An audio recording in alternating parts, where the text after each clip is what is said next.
আজ আমরা কথা বলবো নামাজ নিয়ে। আমাদের আলোচনার বিষয় নামাজ। কি নামাজ?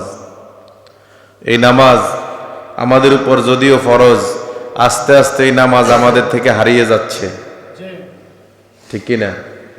নামাজ আমাদের থেকে আস্তে আস্তে হারিয়ে যাচ্ছে। যুবক মনে করে, যুবতী মনে করে বৃদ্ধ হওয়ার পরে নামাজ আদায় করব, এটা অনেকে মনে করে, আছে না নাই?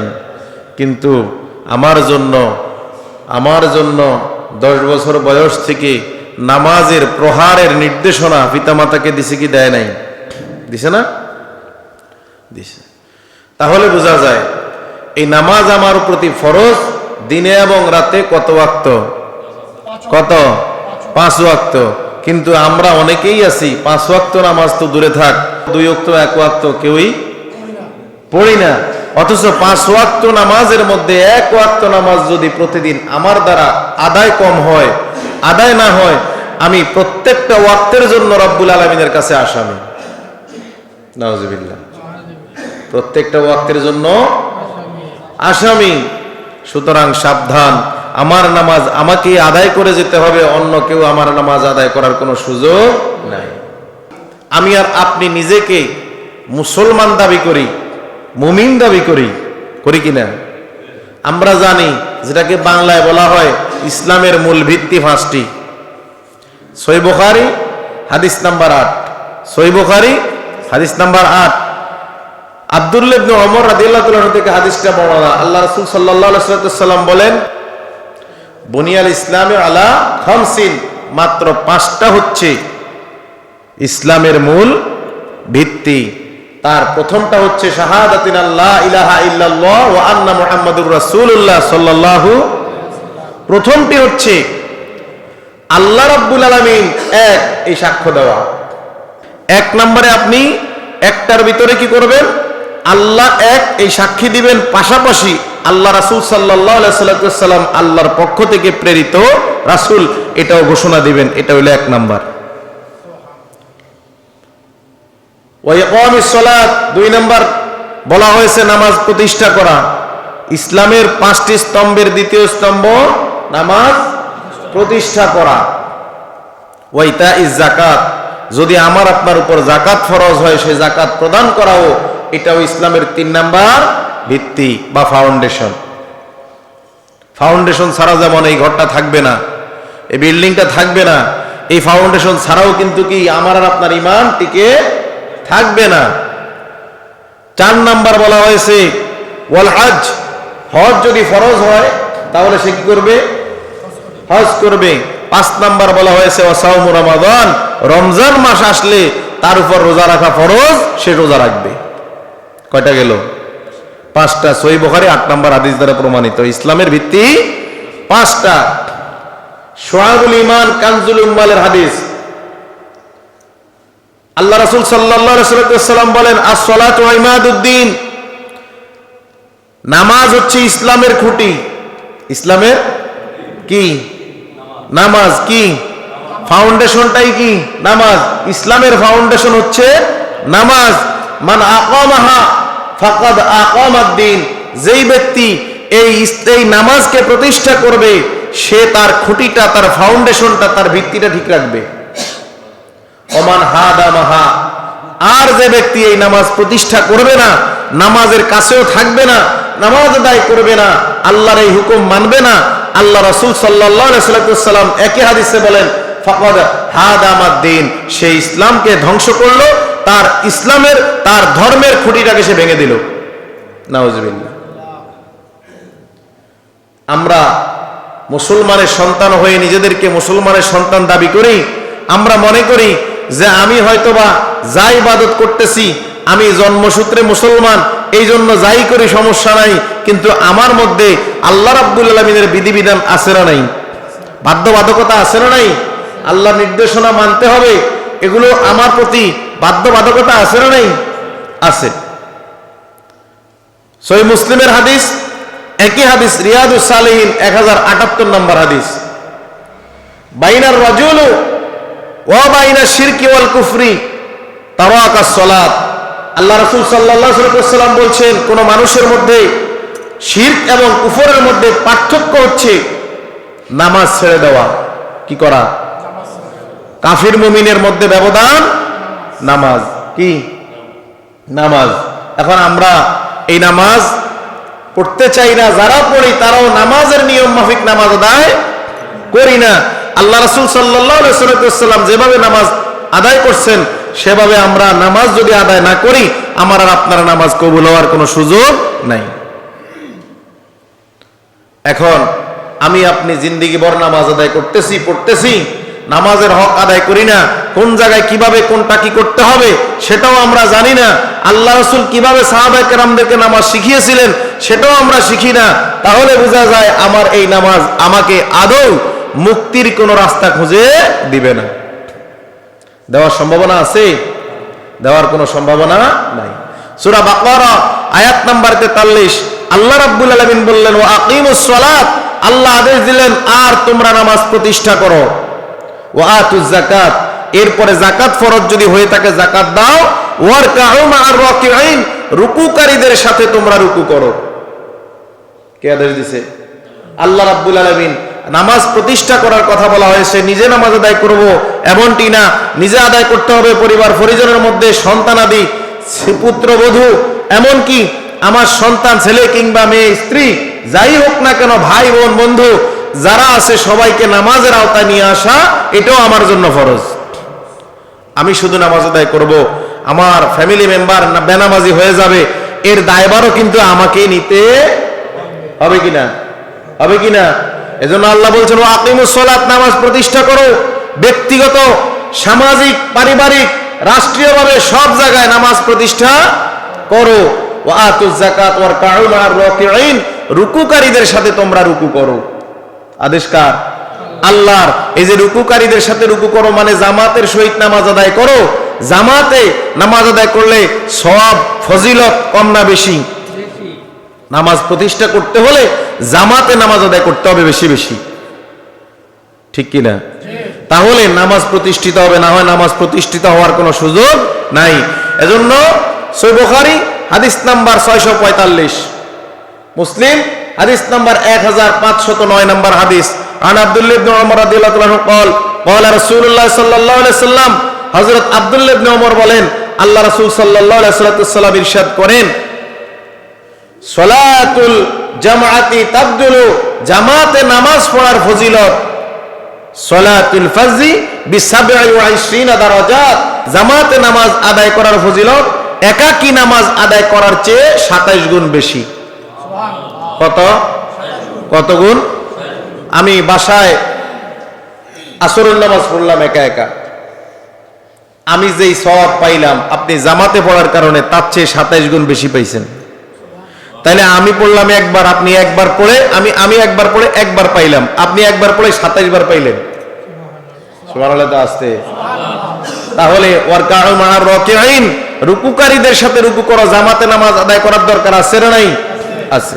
সূরা আরাফ আয়াত নাম্বার 31 আল্লাহ রাব্বুল আলামিন বললেন, ইয়া বানি আদমা খুযু জিনাতাকুম ইনদা কুল্লি মসজিদ, হে বনি আদম সম্প্রদায়, তোমরা প্রত্যেক ওয়াক্ত নামাজে পরিপাটি হয়ে, পরিষ্কার পরিচ্ছন্ন হয়ে, সুন্দর সুন্দর পোশাক পরে তোমরা আস্তে আস্তে কোথায় আসবে? মসজিদে। কোথায়? কোথায়? মসজিদে। আমার আর আপনার সামর্থ্যের মধ্যে যদি থাকে, আমার আর আপনার সামর্থ্যের মধ্যে যদি থাকে পরিপাটি হয়ে আসা, তাহলে আমরা কেউই নোংরা পোশাক নিয়ে মসজিদে আসবো না। পারবো তো ইনশাআল্লাহ? আবার পরিপাটির ক্ষেত্রে আমরা অনেকেই মনে করি হয়তোবা আমরা আতর দিই, এটা সুন্নাহ। অনেকেই বডি স্প্রে ব্যবহার করে যেটা অ্যালকোহল যুক্ত, এটা ব্যবহার করে আসলে নামাজ হবে না। তাহলে সুন্দর সুন্দর পোশাক পরে আসতে হবে কোথায়? মসজিদে। কার নির্দেশ? আল্লাহ রাব্বুল আলামিনের নির্দেশ। একই আয়াতে আল্লাহ বলেন, ওয়াকুলু ওয়াশরাবু, খাও এবং পান করো, আমি আল্লাহ রাব্বুল আলামিন যা নিয়ামত দিয়েছি, খাও এবং পান করো। কার কথা? আল্লাহ রাব্বুল আলামিনের কথা। ওয়ালা তুসরিফু, কিন্তু অপচয় করিও না। নির্দেশ কার? আল্লাহর। এখানে খাওয়া পান করার সাথে পোশাকের একটা মিল। আমরা পোশাকের ক্ষেত্রে অপচয় করি না? এক একজনের পোশাক আশাকে শেষ নাই। একসময় মানুষ একটা জামা পাইতো না, এখন এক একজনের এক ডজন, হাফ ডজন আছে না নাই? আছে তো, একাধিক এখন জুতাও আছে অনেকের। তাহলে এক্ষেত্রে আমরা যেন কোনো অপচয় না করি, একটা শেষ হওয়ার পরে আরেকটা কিনবো, তাহলে আমরা অপচয় করব না। কিন্তু আমরা যদি একটা থাকতেই যদি একাধিক কিনে আমরা বিভিন্ন সুবিধা অসুবিধার জন্য, কিন্তু এটা নষ্ট না হয়ে গেলে আরেকটা কেনার দরকার নাই। এখন দেখেন আল্লাহ রাব্বুল আলামিন বললেন ইন্নাহু লা ইউহিব্বুল মুসরিফিন। কারণ কি? কারণ আল্লাহ অপচয়কারীকে পছন্দ করেন না। আল্লাহ যেই ব্যক্তিকে পছন্দ করে না, এই ব্যক্তির দুনিয়ায় বেঁচে থাকা আর না থাকা দুটোই সমান। কথা বলেন, যাকে স্বয়ং স্রষ্টা রব্বুল আলামিন পছন্দ করে না, ভালোবাসে না, এই ব্যক্তির বেঁচে থাকার কোনো অধিকার নাই। তো বেঁচে থাকা আর মৃত্যুবরণ করা দুইটাই কি সমান? দুইটাই কি সমান? এজন্য নারী পুরুষ, স্বামী স্ত্রী, আমরা যে যে অবস্থায় থাকি না কেন, আমাদেরকে খেয়াল রাখতে হবে কোনোভাবে অপচয় করার কোনো সুযোগ নাই। কারণ নামাজির একটা পরিচয়, সে কি করবে না? অপচয় করবে না। আল্লাহ রাব্বুল আলামিন সূরা নিসার 103 নম্বর আয়াত, সূরা নিসা 103 নম্বর আয়াতে আল্লাহ রাব্বুল আলামিন বলেন ফাইযা কাদাইতুমুস সালাত ফাযকুরুল্লাহা কিয়ামা ওয়া কুউদান ওয়া আলা জুনুবিকুম। তোমরা যখন নামাজ শেষ করবে, নামাজ পড়বে কিভাবে? দাঁড়িয়ে, কিয়ামান দাঁড়িয়ে, ওয়া কুউদান বসে, ওয়া আলা জুনুবিকুম এমন কি শুয়ে শুয়ে। নামাজ আদায় করার ক্ষেত্রে আল্লাহ তিনটা সিদ্ধান্ত দিলেন। 1 নাম্বার দাঁড়িয়ে, 2 নাম্বার বসে, 3 নাম্বার সূরা নিসা আয়াত নাম্বার 103। তিনটা কোয়ালিটি দিলেন, তিনটা সিস্টেম দিলেন। নামাজ তোমাকে আদায় করতে হবে। সুস্থ থাকলে দাঁড়িয়ে পড়ো, সুস্থ নাই, অসুস্থ আছো বসে পড়ো। বসবা ফ্লোরে, চেয়ারে না। এবার ফ্লোরে বসছো, বসা থেকেও তুমি বসতে পারতেছো না, তোমাকে 2 জন ধরে বসানো লাগে, এটাও সমস্যা, শারীরিক অসুস্থতা, যার জন্য তুমি শুয়ে শুয়ে নামাজ আদায় করো। শুইবা কেমনে? এই আর একটা ব্যবধান আছে না নাই? শুইবা কেমনে? পা কেবলার দিকে দিয়া শুইলে হইতো না, মাথা উত্তর দিকে আর আমার চেহারাটা থাকবে কেবলার দিকে। আমি পাঁজরের উপরে ভর করে এক পাশ হয়ে ডান কাত হয়ে আমাকে কি করতে হবে? নামাজ আদায়। এটা হলো শুয়ে শুয়ে নামাজ আদায়ের পদ্ধতি। অনেক মানুষ অসুস্থ হয়ে গেলে মহিলারা অনেক সময় বাবাকে, শ্বশুরকে, শাশুড়িকে অনেককেই কি নামাজ পড়ায় না বাসায়? অনেকে সিস্টেম জানে না, হয় না এরকম? তাহলে আল্লাহ নির্দেশ দিলেন নামাজ দাঁড়িয়ে আদায় করো। এরপর বলছে কি? এরপর বলছে কি? বসে। তারপর বলছে কি? শুয়ে শুয়ে, ঠিক কি না? একই আয়াতে আল্লাহ রাব্বুল আলামিন বললেন ফাইযাত মা'নানতুম ফাআকিমুস সালাত। যখন তোমরা নিরাপদ হবে, সুস্থ হবে, বিপদমুক্ত হবে, তখন আবার নামাজ প্রতিষ্ঠা করার কাজে লেগে পড়ো। কথা বুঝেন? আগে তো বলছে কি? সুস্থ থাকলে, সমস্যায় থাকলে, অসুস্থ থাকলে দাঁড়িয়ে পড়া, না হলে বসে, না হলে শুয়ে। এই 3 ক্যাটাগরিতে নামাজ আদায় করো। 3টা পদ্ধতি তোমাদের জন্য আল্লাহ বাতলে দিলেন। তবে হ্যাঁ, পরের অংশে আল্লাহ বলে দিলেন যদি তোমরা কি করো? সুস্থ হও, নিরাপদ হও, তখন আবার কি করো? ফাকিমুস সালাত, আবার নামাজ প্রতিষ্ঠা করো, মসজিদে যাওয়া শুরু করো। আদেশকার? আদেশকার আল্লাহ রাব্বুল আলামিনের। কারণ কি? ইন্নাস সালাতা কানাত আলাল মুমিনিনা কিতাবাম মাওকুতা। আল্লাহ রাব্বুল আলামিন একই আয়াতে বললেন নিশ্চয়ই নামাজ, আল্লাহ রাব্বুল আলামিন নিশ্চয়ই মুমিনদের উপরে নামাজটাকে নির্দিষ্ট সময়ে ওয়াক্ত মতো আদায় করা ফরজ করেছেন। সূরা নিসা আয়াত 103, একই আয়াতের কথা। আল্লাহ কি বললেন? নির্দিষ্ট সময়ে মুমিনদের উপরে নামাজ ফরজ করেছেন, যেন নির্দিষ্ট সময়ে মুমিন নামাজ আদায় করে। এজন্য আরকানা হাকাম 13 ফরজ, নামাজের বাহিরে 7 ফরজ। 1 ফরজ কি? ওয়াক্ত মতো আছে না নাই? এই ওয়াক্ত মতো নামাজ পড়ার দলিল সূরা নিসার আয়াত 103 নম্বর আয়াত। তাহলে আমরা অনেকেই নামাজ আদায় করতে বিলম্ব বোধ করি। আজান দিছে এক সময়, মসজিদে যাব আরেক সময়, কিংবা আজান দিছে এক সময়, কাজ শেষ করে নামাজ পড়ি আরেক সময়। এমনও হয় শেষ সময় এসে নামাজের জন্য 5 মিনিটও থাকে না, 7 মিনিট 10 মিনিটও থাকে না। আমি তখন এত দ্রুত নামাজ আদায় করি, আমার নামাজের হক আদায় হয় নাই। তাহলে আমার নামাজও হয় নাই। দুনিয়ার সব কাজ আমার কাছে আগে, কিন্তু আমার নামাজটা যদি আমার কাছে পরে হয়, তাহলে আমি তো ইহকালীন শান্তি, পরকালীন মুক্তি পাবো না। আমি আল্লাহ রাব্বুল আলামিনের দেয়া আদেশ পালন করি নাই। এবার দেখেন ওয়াক্ত মতো নামাজ আদায় করার দরকার আছে না নাই? এটা ফরজ কিনা? ফরজ। কিন্তু আমাদের সময়ে, আমাদের সমাজে ও নামাজের ওয়াক্ত হয় এক সময়, আজান দেয় আরেক সময়, জামাত হয়। এটা এই জায়গায় না, সমগ্র বাংলাদেশ। কথা বলেন। ওয়াক্ত হয় এক সময়, আজান দেয় তার 4-5 মিনিট পরে, কোথাও কোথাও আরো অনেক পরে, আবার জামাত হয় কি তার আরো। গরমকালে জোহরের নামাজ দেখেন সারা পৃথিবীতে কিংবা সারা বাংলাদেশে জোহরের নামাজের জামাত কিংবা জুমার নামাজের জামাত, শীতকাল, গ্রীষ্মকাল, শরৎকাল, হেমন্তকাল, বর্ষাকাল, গরমকাল, আপনি যেভাবেই নেন ওই 1:30 কি একটা।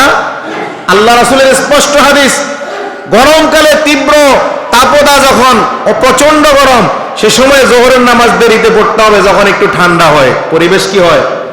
তাহলে সেই হিসাব করতে গেলে গরমকালে জোহরের নামাজ তো 2:30টায় হওয়ার কথা ছিল। কি কথা কয় না? ভুল বললাম?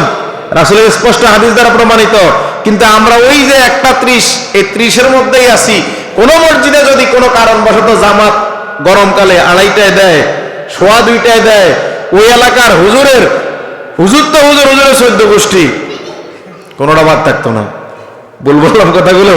অথচ হাদিস দ্বারা প্রমাণিত, প্রমাণের বাইরে, ডকুমেন্টসের বাইরে একটা কথাও বলি না। সূরা আনকাবুত 21 নম্বর পারার একবারে প্রথম আয়াত এখান থেকে শুরু, 21 নম্বর পারা এখান থেকে শুরু। সূরা আনকাবুত আয়াত নাম্বার 45। আল্লাহ রাব্বুল আলামিন বললেন, তেলাওয়াত করো। আল্লাহ রাব্বুল আলামিন তোমার প্রতি যা নাজিল করছে সেই কিতাব থেকে। আল্লাহর নবীকে আল্লাহ নির্দেশ দিচ্ছেন। এই নির্দেশ নবীর জন্য খাস না, উম্মতে মুহাম্মাদী সকলের জন্যই, সবার জন্যই। তো আল্লাহ নির্দেশ দিলেন, উতলু, তেলাওয়াত করো। উতলু মা উহিয়া ইলাইকা মিনাল কিতাব। আল্লাহ রাব্বুল আলামিন তোমার প্রতি যে কিতাব নাজিল করছেন তার নাম কি? কথা বলেন, তার নাম কি?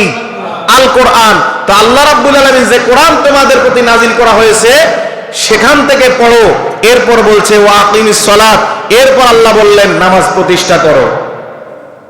আগে বলছে কোরআন শিখো, তারপর এখানে কিন্তু গুরুত্ব আছে। এই আয়াতের তাফসীর দিয়ে ঘন্টার পর ঘন্টা কথা বলা যায়। এখানে আল্লাহ বললেন আগে কোরআন শিখো, কোরআন পড়ো, তারপরে নামাজ প্রতিষ্ঠা করো। এখন আমরা কোরআন শিখিও না, কোরআন পড়িও না, পড়তেও জানি না, কোথায় নামাজে কোন জায়গায় কিভাবে কোন তেলাওয়াত, কোন সূরা, কোনটা কোন দুরূদ, কোন দোয়া পড়তে হবে আমরা তাও জানি না। তো কোরআনও শিখলাম না, অধ্যয়ন করলাম না, গবেষণা করলাম না, পড়লাম না, জানলাম না, তাহলে নামাজ প্রতিষ্ঠা কি দিয়ে করব? মসজিদে বাচ্চাদের নিয়ে আসলে আমরা অনেকেই গরম হই, রাগ হই, কেন নিয়ে আসে, কি হয় না? মসজিদে আপনি মুসল্লি, যেই ব্যক্তি 5 ওয়াক্ত নামাজ আদায় করে সেই ব্যক্তিকে আমরা যে দৃষ্টিতে দেখি, যেই ব্যক্তি 2-3 ওয়াক্ত পড়ে, মাঝে মধ্যে পড়ে, তাকে দেখলে আমরা অবহেলা করি। তাকে আমরা বোঝানো উচিত যে 1 ওয়াক্ত যেহেতু পড়ছো আরো 2 ওয়াক্ত পড়ো, 3 ওয়াক্ত যেহেতু পড়ছো আরো 2 ওয়াক্ত পড়ো। আস্তে আস্তে তাকে 5 ওয়াক্তের মধ্যে নিয়ে আসার দরকার আছে না নাই? আছে। তাহলে আল্লাহ নির্দেশ দিলেন আগে কোরআন শিখো, তারপর নামাজ প্রতিষ্ঠা। এজন্য সমগ্র বিশ্বে কোরআন শিক্ষা কেন্দ্র আছে না নাই? আছে না নাই? আছে। এখানেও আছে না নাই? আছে। আলহামদুলিল্লাহ 4.5 বছর প্লাস মনে হয় বয়স চালু করছি। যে এই 4.5 বছর অনেক চড়াই উতরাই, কেউ পক্ষে কেউ বিপক্ষে, কারো গীবত, কারো এটার পক্ষে কথা, কেউ প্রশংসা করছে, কেউ নিন্দা করছে, সব মিলায়া টিকায়া রাখছে কি? আমি কারো পক্ষে বিপক্ষে বলি নাই, বাস্তবতাটা তুলে ধরলাম। টিকায়া রাখছে কে? টিকায়া রাখবেই বা কে? আল্লাহ রাব্বুল আলামিন। যেহেতু কোরআন দিবেন আল্লাহ রাব্বুল আলামিন, এখন মাদ্রাসায় গিয়া যদি বাচ্চারা কোরআন না শিখে নামাজ শিখতে পারবে, নামাজ প্রতিষ্ঠা করতে পারবে? তাহলে মাদ্রাসা হচ্ছে ট্রেনিং সেন্টার, আর এখানে হচ্ছে প্রয়োগ। কথা বলেন। মাদ্রাসা ট্রেনিং সেন্টার, মসজিদ হচ্ছে প্রয়োগ ক্ষেত্র। সুতরাং সাবধান, আমরা যে যে বয়সেরই হই না কেন আমাদেরকে কোরআন শিখতে হবে, এটা আমাদের জন্য ফরজ। একই আয়াতে আল্লাহ রাব্বুল আলামিন বললেন, এবার বললেন ইন্নাস সালাতা তানহা আনিল ফাহশাই ওয়াল মুনকার। আল্লাহ এবার ঘোষণা দিলেন, প্রথমে বললেন কোরআন শিখো, কোরআন তেলাওয়াত করো, তারপর নামাজ প্রতিষ্ঠা করো। কারণ কি? আল্লাহ বলছে নামাজ প্রতিষ্ঠা করলে আল্লাহ তোমাকে গুনার কাছ থেকে, খারাপ কাজ থেকে তোমাকে ফিরিয়ে রাখবে। কে বলছে কথাটা? ওয়াদা কে দিছে? আল্লাহ রাব্বুল আলামিন দিছে। এখন আমরা দেখি, আমরা নামাজও পড়ি, ঘুষও খাই, নামাজও পড়ি, সুদও খাই, নামাজও পড়ি, আরেকজনের হক নষ্ট করি, নামাজও পড়ি, হারাম খাই, নামাজও পড়ি, বেপরদা চলি, নামাজও পড়ি, আমার ইনকাম বৈধ কিংবা অবৈধ, আমরা এত কিছু জাস্টিফাই করি না। উভয়টাকেই আমরা বৈধ অবৈধ সবগুলো এখন পকেটে ঢুকাই, ভক্ষণ করে হস্তগত করে আসে না নাই? তাহলে আল্লাহর নির্দেশনা, আল্লাহ বললেন নামাজ তোমাকে খারাপ পথ থেকে ফিরাবে। আমরা দেখি নামাজও পড়ে, খারাপ পথেও সে এক নাম্বার। এখন বলেন আল্লাহর কোরআনের আয়াত ভুল নাকি আমাদের বাস্তবতা ভুল? আমরা এই আয়াতকে সঠিকভাবে মনোযোগ দিয়ে অনুধাবন করতে পারি নাই, বুঝতে পারি নাই। আল্লাহ বুঝাতে চাইলেন যদি তুমি নামাজ আদায় করো তাহলে আল্লাহ তোমাকে এই কাজ থেকে ফিরে রাখবে। তাহলে বোঝা যায় আমি আর আপনি যেই কাজই করি, নামাজটা যদি মনোযোগ দিয়ে পড়তাম, আমি যদি চিন্তা করতাম আজকে যে ফজরের নামাজ পড়ছি, হালাল রুজি থেকে তো আমি গতকাল রাত্রে খাবার খাই নাই, তো নামাজ যেহেতু পড়ছি আমার তো নামাজ হয় নাই, তাহলে এখন কি করতে হবে? হারাম বাদ দিয়ে দিতে হবে। আমি আস্তে আস্তে হারাম বাদ দেই, নামাজ শুরু করে দিই। আমার পোশাক হারামের, এটা বাদ দিয়ে দেই, আমি কি করি? হালাল পোশাক কিনি, নামাজ শুরু করে দেই। এখন আবার বুঝেন না যে তাইলে যেদিন হালাল খাওয়া শুরু করুন তার আগে জামা, এর আগে দরকার নেই। আমার অনুধাবন করতে হবে, বুঝতে হবে যে আল্লাহ রাব্বুল আলামিন যে সিদ্ধান্ত দিয়েছেন এতে কোনো ভুল নাই। আমি যদি নামাজের মতো নামাজ পড়ি, আমি যদি রাসূল আকরাম সাল্লাল্লাহু আলাইহি ওয়াসাল্লাম যেভাবে নামাজ আদায় করছেন, সাহাবায়ে কেরাম যেভাবে করছেন, এভাবে যদি নামাজ আদায় করি, তাহলে অবশ্যই এই নামাজই পারে আমার চরিত্র সংশোধন করতে, এই নামাজই পারে আমাকে খারাপ কাজ থেকে ফিরিয়ে রাখতে, এই নামাজই পারে পরের হক নষ্ট করা থেকে আমাকে সরিয়ে আনতে। পারে কিনা? পারে কিনা? পারে। আল্লাহ রাব্বুল আলামিন বললেন ওয়ালা যিকরুল্লাহি আকবার। একই আয়াতের কথা, আল্লাহর স্মরণই হচ্ছে সর্বশ্রেষ্ঠ স্মরণ। আল্লাহর এই জিকিরটা, এই নামাজটা, এটাই হচ্ছে সর্বশ্রেষ্ঠ ইবাদত। কারণ কি? একই আয়াতে আল্লাহ বলেন আল্লাহু ইয়ালামু মা তাসনাউন। বান্দা, আল্লাহ সবই জানেন যা তোমরা করো। কিছুই কিন্তু বাদ নাই, কিছুই কি বাদ নাই। সূরা বাকারা আয়াত নাম্বার 238। কোন সূরা? সূরা বাকারা আয়াত নাম্বার 238। আল্লাহ রাব্বুল আলামিন বলেন হাফিজু আলাস সালাওয়াতি। আল্লাহ বললেন তোমরা তোমাদের নামাজের প্রতি যত্নবান হও, নামাজগুলোকে যত্ন করো। আমরা নামাজে ঠিকমতো সময় দেই না, যত দ্রুত সম্ভব নামাজ আদায় করি। আল্লাহ রাসূলের জিন্দেগি দেখেন, রাসূলের নামাজের সাথে আমাদের কোনো মিল নাই। এক সূরা দিয়ে রাত কাটাই দিছে, এক কোরআন শরীফ তেলাওয়াত দিয়ে রাত কাটাই দিছে, এমন বহু হাদিস আছে না নাই? আছে না নাই? ইমাম সাহেব যদি সূরা একটু বড় লয়, পিছন দিয়ে এমন এক অবস্থা হয়, গবেষণা এমন হয়, এটা জুমার দিনে বেশি একটা হয় না, ওয়াক্তিয়া নামাজে প্রায় সময় এটা হয়। বিভিন্ন মসজিদে হয় কিনা? হয় কিনা? এখানে আপনাকে ধৈর্য ধরতে হবে, কারণ আপনি আল্লাহ রাব্বুল আলামিনের সামনে দাঁড়িয়েছেন। আল্লাহ বলছেন নামাজগুলোকে কি করো? তোমরা নামাজের প্রতি যত্নবান হও। হাফিজু আলাস সালাওয়াতি ওয়াস সালাওয়াতিল উসতা। আল্লাহ রাব্বুল আলামিন বললেন, বিশেষ করে আল্লাহ গুরুত্ব দিলেন কোন নামাজের প্রতি যত্নবান হইবা? মধ্যবর্তী নামাজের প্রতি। কোন নামাজ? কোন নামাজ? যেহেতু দিবা ভাগে, ফজর দিয়া শুরু, জোহর আছে না নাই? তাহলে দিনে 2 ওয়াক্ত না 3 ওয়াক্ত? দিনে 2 ওয়াক্ত না 3 ওয়াক্ত? 3 ওয়াক্ত, তার মধ্যে প্রথমে 2, আবার মাগরিব এশা রাতের নামাজ। তাহলে মাঝখানে থাকে কোনটা? আসর। কোনটা? সহিহ বুখারী 552 নম্বর হাদিস।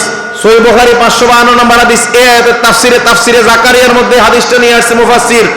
আল্লাহ রাসূল সাল্লাল্লাহু আলাইহি ওয়াসাল্লাম থেকে হাদিসটা বর্ণনা করেন আব্দুল্লাহ ইবনে ওমর রাদিয়াল্লাহু তাআলা আনহু। তিনি বলেন আল্লাহ রাসূল বলছে, খেয়াল করেন, আল্লাহ রাসূল বলছে কোন ব্যক্তি যদি আসরের নামাজ পড়তে পারে নাই, তার আসরের নামাজ ছুটে গেছে, আল্লাহ রাসূল বলছে তার থেকে যেন তার পরিবার পরিজন, ধন সম্পত্তি সব ধ্বংস হয়ে গেছে। তার ফ্যামিলিতে যা ছিল, তার সহায় সম্পত্তি যা ছিল, সব ধ্বংস হয়ে গেছে যদি কোনো ব্যক্তি এক ওয়াক্ত নামাজ, মাত্র আসরের নামাজ কোনোদিন আদায় করতে পারে নাই। এক ওয়াক্ত নামাজের ব্যাপারে আল্লাহ রাসূল যদি এত কঠোর হুঁশিয়ারি দেন, তাহলে বোঝা যায় কি? তাহলে বোঝা যায় কি বাকি নামাজের জন্য বিপদ আছে না নাই? একই আয়াত আল্লাহ বলেন ওয়াকুমু লিল্লাহি কানিতিন। সূরা বাকারা আয়াত 238। আল্লাহ রাব্বুল আলামিন বলেন তোমরা আল্লাহ রাব্বুল আলামিনের সামনে যখন দাঁড়াবে নামাজে, তখন তোমরা বিনীতভাবে দাঁড়াও, ভদ্রভাবে দাঁড়াও। এই নামাজ ছাড়া তোমার মাথায় যেন অন্য কিছু না ঢুকে। আমরা নামাজে দাঁড়াই, আমরা কাতার পর্যন্ত সোজা করি না, হয় কি হয় না? হয় কি হয় না? আল্লাহ বললেন বিনীতভাবে দাঁড়াও। সহিহ বুখারী হাদিস নাম্বার 723, সহিহ মুসলিম হাদিস নাম্বার 1003। আল্লাহ রাসূল সাল্লাল্লাহু আলাইহি ওয়াসাল্লাম বলেন, সাউই সুফুফাকুম, তোমরা নামাজ পড়ার আগে, নামাজ আদায় করার আগে নামাজের কাতার সোজা করো। কে নির্দেশ দিছে? আল্লাহ রাসূল সাল্লাল্লাহু আলাইহি ওয়াসাল্লাম। নামাজে দাঁড়ানোর আগে কি করো? কাতার সোজা করো। ফাইন্না তাসইয়াতুর সুফুফি, আল্লাহ রাসূল বলেন, কারণ এই নামাজের কাতার সোজা করা মিন ইকামাতিস সালাহ, কারণ এটাও নামাজ প্রতিষ্ঠার অন্তর্ভুক্ত, নামাজ কায়েমের অন্তর্ভুক্ত। তাহলে আল্লাহ রাসূল সাল্লাল্লাহু আলাইহি ওয়াসাল্লাম বললেন, নামাজ আদায় করা এটা নামাজ কায়েমের অন্তর্ভুক্ত। আমাদের নামাজ কায়েম করার দরকার আছে না নাই? আছে না নাই? নামাজ দিয়ে পবিত্র কোরআনে বেশি না, মাত্র 82টা আয়াত আল্লাহ নাযিল করছেন। তাহলে বোঝা যায় নামাজের গুরুত্ব আল্লাহর কাছে কম। হ্যাঁ, কম না বেশি? বেশি। যদি এটা নাই হইতো তাহলে আল্লাহ রাব্বুল আলামিন একটা ফরজ, একটা বিধান, একটা শব্দ দিয়া একবার বললেই যথেষ্ট ছিল। কি কথা বলেন?